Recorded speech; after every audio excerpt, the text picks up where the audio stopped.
있다. 그리고 검찰총장은 반드시 검사 출신 중에서 임명해야 한다. 내지는 검찰 경험이 있어야지 그 조직을 알아서 검찰을 통제할 수 있다라는 환상에서 저는 좀 벗어났으면 좋겠습니다. 왜 검찰총장을 검사 중에서 시켜야 합니까? 그러니까 법조인으로서 개혁적인 마인드를 가지고 검찰의 제대로 된 역할과 위치가 무엇인지를 알고 있는 사람이 검찰총장이 되는 것이 이미 시대적인 과제인 것이지, 뭐 검찰총장을 하려면 적어도 검사장 이상을 했어야 한다. 검찰총장을 하려면 그래도 검찰에서 수사를 해본 경험이 있어야 한다. 이거는 그들의 논리에 빠지게 되는, 스스로 함정을 파는 거라고 저는 생각합니다. 다음 정부는 절대로 그런 실패를 다시 반복해서는 안 된다고 생각합니다. 검찰 중립화 관련해서 저런 논의도 있는 것 같아요. 아예 그냥 그 정부 조직으로부터 떼가지고 법원처럼 완전히 그냥 독립시켜 줘버려라, 이런 주장도 있는 것 같고. 거기에 대해서 조금 말씀을 드리면은요, 이게 검찰은 어쨌든 간에 행정부죠. 행정부입니다. 그리고 행정부를 통해서, 행정부기 때문에 그 대통령의 뭐 철학이나 정책 이런 것들을 이제 다 집행을 해야 됩니다. 그리고 그걸 통해서 그 행정을 통해서 국민들을 또 대표하는 그런 측면도 있고요. 그런데 너무나 이제 정치와 가깝고 또 정치적 역할을 많이 해왔기 때문에 정치적 중립은 또 당연히 보장이 돼야 됩니다. 그런데 이것을 이제 확대 해석하게 되는 경우 굉장히 위험해질 수 있습니다. 정치적 중립을 정치적 독립으로 해석하고, 그것을 조직적 독립, 인적 독립, 그 다음에 예산상의 독립을 거쳐서 완전한 독립으로 이렇게 내기를 하는 경우도 있습니다. 그것이 뭐 그 검찰을 아예 뭐 사법부처럼 독립을 시켜버리자라는 논의이기도 하죠.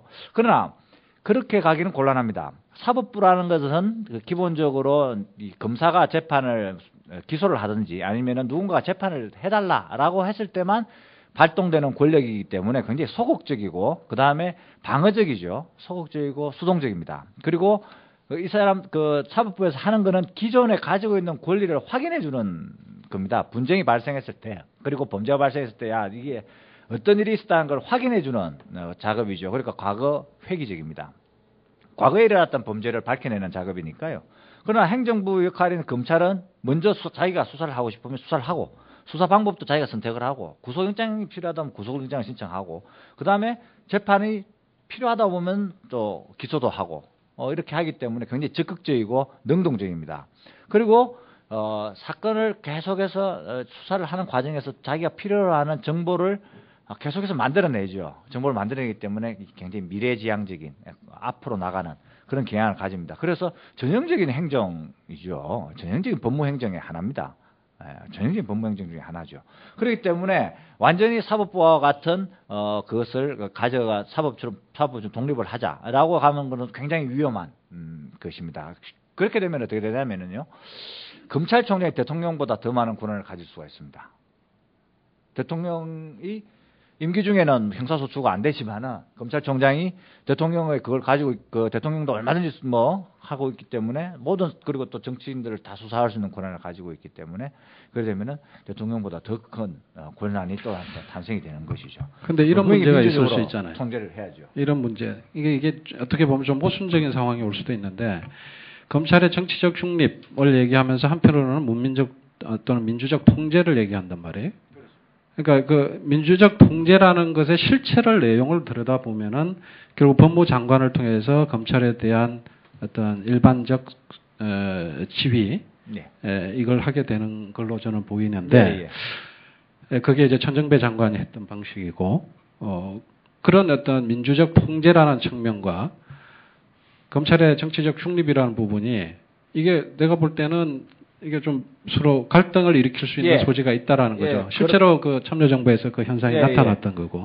그렇게 하기 위해서는 일단 무엇보다는 이렇습니다. 일단 검찰이 가지고 있는 권한이 너무 크기 때문에, 이게 크기 때문에 민주적 통제를 통해서 뭐 법무부 장관의 지휘를 하고 하는 것이 굉장히 큰 이슈가 돼버리죠. 그러니까 일단 우선 검찰이 가지고 있는 권한을 이렇게 쪼개야 됩니다. 그러니까 뭐 검경수사권 조정을 하든 아니면은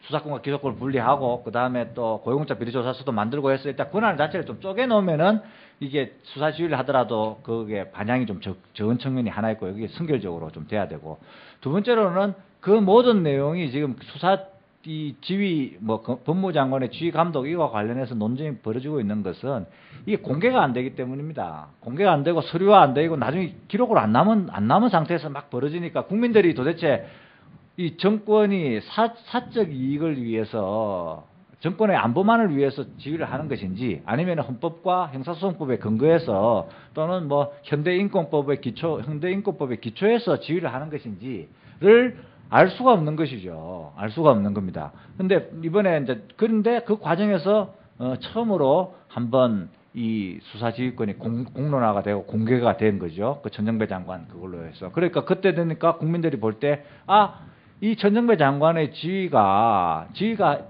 감독권이 있느냐 없느냐, 행사했느냐 안 했느냐가 아니고 중요한 게 아니고 그 지휘 감독권의 행사가 정당하냐 정당하지 않느냐. 그리고 그 지휘 감독권에 대해서 지휘 감독권 행사에 대해서 검찰이 받아들이냐 안 받느냐가 그게 정당하냐 정당하지 않느냐라는 논쟁이 가능해지는 그런 게 됩니다. 그래 되면은 정치 권력도 헌법과 형사소송법 그리고 인권법에 기초한 지위가 아닌 것은 함부로 못하죠.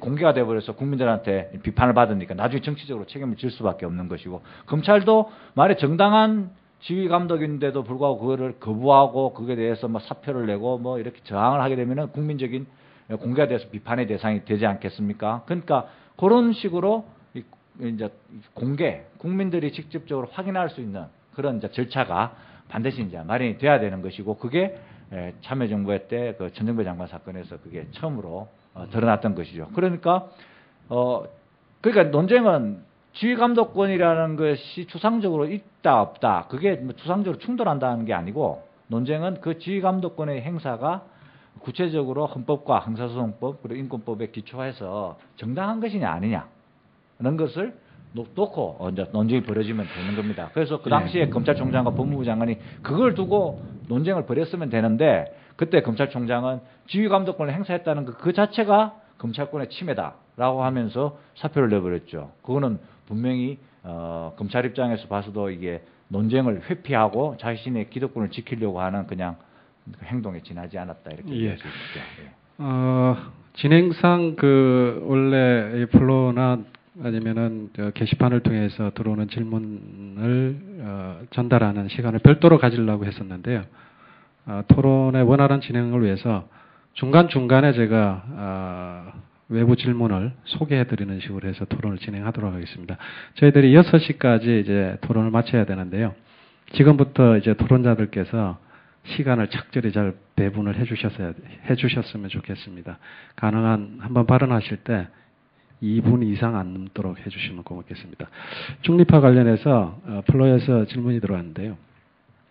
검찰총장을 직접 선출해버리면 되는 거 아니냐. 미국이나 다른 나라에서 있는 제도인데 어떻게 생각하십니까? 우리 최 변호사님. 예, 저는 민주적 통제라는 게 결국은 두 가지라고 생각합니다. 그러니까 검찰권에 대한 시민의 참여 및 통제. 그 다음에 두 번째는 검찰 내부자에 대한 적정한 인사. 그게 결국 민주적 통제의 내용이죠. 근데 시민의 참여라고 하는 것이 제 문제의식은 거기서 출발을 했었습니다. 그러니까 이게 자꾸 특권층인 것처럼 하고 전문화된 있는 것처럼 하니까 과연 그렇게 너네들이 하는 일이 굉장히 어려운 일이냐, 그리고 우리가 이해할 수 없는 일이냐, 이런 것들이 이미 국민참여재판을 통해서 국민들이 한번 경험을 했단 말이죠. 재판이라고 하는 것이 굉장히 학교 다닐 때 시험 잘 보던 사람들만 모여가지고 하는 게 아니다. 이런 거에 대한 경험을 한번 쌓았고, 그 다음에 거기서 오가는 내용들이 그 법률 용어들만 빼면은 그것만 좀 쉽게 설명해주면 누구나 다 알아들을 수 있는 용어였다. 그리고 과거에 나치가 말입니다. 나치가 군대를 통해서 인류 역사상 굉장히 크나큰 죄악을 짓고 나서 그 군대를 해산하고 나서 재편성을 하는 과정에서 나치가 그 군대를 언제든지 가서 감시할 수 있고 언제든지 조사할 수 있고 언제든지 책임을 물을 수 있는 국방감독관 제도라는 걸 만들었거든요. 그렇게 하면서 그 외부적인 감시의 통로를 확실하게 확보해서 내부에서 이상한 일이 벌어지고 자기들끼리 은폐하는 이런 구조를 나갔고, 그 다음에 또 하나로 그 군인들 스스로도 정당에 가입해서, 그러니까 우리가 보기에는 굉장히 낯선 일일 수 있지만 군인들 스스로 정당에 가입해서 선거라는 절차를 경험하고 또 선출돼서 자기가 직접 선출직으로 일도 해보고 이런 경험을 통해서 군대라는 것이 지키고자 하는 가치가 무엇인가, 그러니까 민주주의가 왜 소중한 것인가라는 경험을 직접 해라. 그래가지고 그것을 지키기 위해서 목숨을 내놓을 수 있는 논리를 스스로 확립해라. 이런 결정을 했었습니다. 독일 내부에서 치열한 토론을 통해서. 그래서 독일의 군대가 지금도 군이라는 특유의 폐쇄성에서 가지고 있는 문제를 가지고 있긴 하지만 상당히 민주적인 군대로 전환을 했단 말이죠. 우리나라 군에도 이게 적용이 돼야 되겠지만 검찰의 경우에도 저는 마찬가지라고 생각합니다. 그러니까 검찰총장이라고 하는 사람이 제가 아까 말씀드린 것처럼 뭐 굉장히 검찰 내부에서 신망을 받고 우수한 사람 또 검사 경험을 했던 사람만 검찰총장이 돼야 된다는 환상을 벗어나야 된다. 충분히 선출할 수 있는 것이고 그 선출된 사람이 또 오히려 정치적으로 흔들리지 않겠느냐라는 우려가 일각에서 있죠. 근데 우리가 이미 교육자치제를 통해서 교육감을 국민들이 직접 선출함으로 해서 얼마나 실제 학부모들이 그 교육정책에 발언할 수 있는가라는 경험을 했단 말입니다. 그런 차원에서 보자면 검찰총장은 물론이고 각 지역별 검사장들까지도 충분히 선출할 수 있다. 그 사람들이 꼭 검사해야 되는 것은 아니다. 예, 저는 그 점을 계속 말씀드리고 있습니다. 예, 자연스럽게 이 지금 검찰 중립화를 중심으로 이렇게 논의가 진행이 되고 있는데요. 조금 전에 최 변호사님 말씀하신 것처럼 검찰 중립화와 관련돼서 민주적 통제와 더불어서 검찰 권력의 분산 또는 견제 시스템을 만드는 것, 이것도 되게 중요하다 이런 말씀을 하셨어요. 민주적 통제로부터 이제 논의를 권력의 분산 또는 검찰에 대한 견제 시스템을 어떻게 만들 거냐, 그런 논의로 좀 논의를 발전시켜 나갔으면 좋겠습니다. 예를 들면은